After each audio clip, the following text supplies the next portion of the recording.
coming to you live from Seoul. I'm Shin Se-min. Good of you to choose Arirang to usher in 2018. This is Daniel Choi.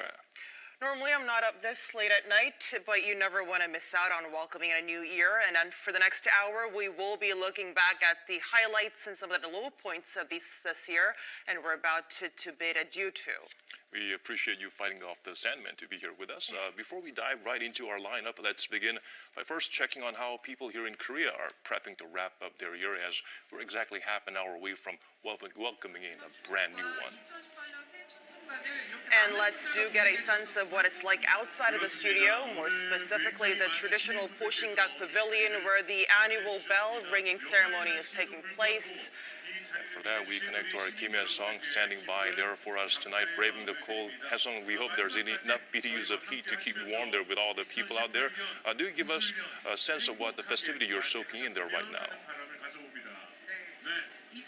Hi guys, so we're getting closer and closer to 2018, and behind me is the pavilion, is the Bosingak Pavilion, and the bell ringing ceremony will take place in less than 30 minutes, and around 100,000 people have gathered here to celebrate the new year with friends and families. I got a chance to speak with some of them. Take a listen. Wow, I know it's like based, it's very historical, it's been going on for a very long time. We expect a big celebration, maybe a countdown in Korean, and bringing in the new year in a really good way. We're athletes and we've achieved our goals for 2017. We want to wrap up the year with the crowd. For the upcoming year, we will continue to practice hard and hopefully become champions in dance sports.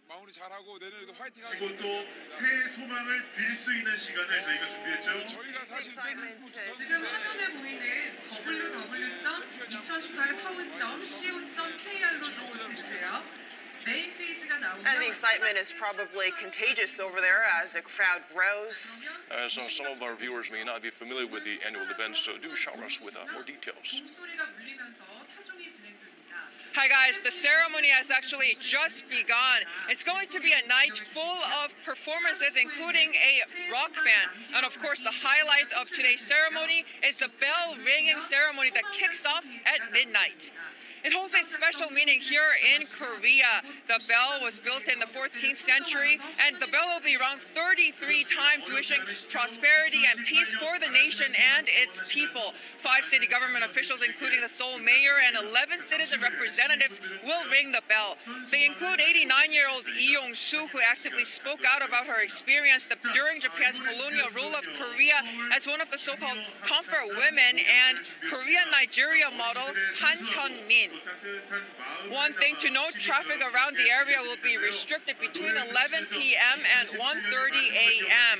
And public transportation, including subways, will be running up until 2 a.m. to accommodate those who are visiting. That's all for now, and I'll be connecting with you guys again later as we approach midnight. Back to you guys. It's going to be pandemonium as we approach midnight. I thank you for being out there for us, Hye-sung. We appreciate it.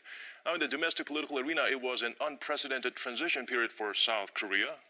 And the biggest change came from the nation's top office of Cheongwade. Bold expose, peaceful protest driven by informed and disappointed public led to the removal of a scandal-ridden former president. And the follow-up process was swift, with a snap election that resulted in an expected landslide victory for Liberal candidate Moon Jae-in. From day one,